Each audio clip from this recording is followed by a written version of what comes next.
టమాటా ఎండు చేపల కూర ఎలా తయారు చేసుకోవాలో చూసేద్దామండి. ముందుగా ఉల్లిపాయలు, పచ్చిమిర్చి, టమాటాలు, ఎండు చేపలు కట్ చేసుకుని పక్కన పెట్టేసుకోవాలి. ఇప్పుడు స్టవ్ వెలిగించుకుని దాకబెట్టి ఆయిల్ పోసి ఆయిల్ వేటెక్కిన తర్వాత కట్ చేసి పెట్టుకున్న ఎండు చేపలు వేయించేసుకుని అవి కూడా పక్కన పెట్టేసేయండి.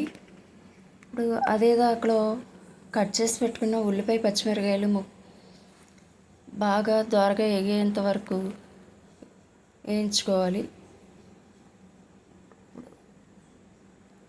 అవి వేగిన తర్వాత టమాటా ముక్కలు కూడా వేసేయండి.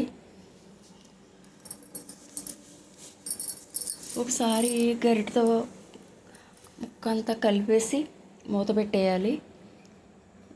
దగ్గరగా ఎగిరిపోయినట్టు ఉంది కదండి. ఇప్పుడు తగినంత కారం, సాల్ట్, వాటర్ కూడా పోసేసుకుని ఒకసారి కలిపేసి మూత పెట్టేసేయండి.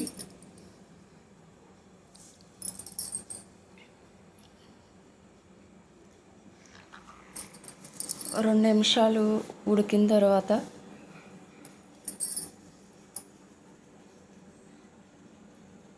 మూత పెట్టేసి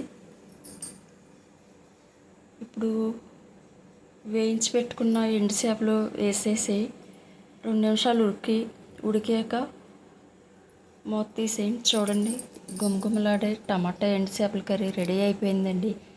ప్లీజ్ లైక్ చేయండి, షేర్ చేయండి, సబ్స్క్రైబ్ చేయండి. Please vote for me. ఇప్పుడు మూత పెట్టేసుకుని స్టవ్ ఆఫ్ చేసేయండి.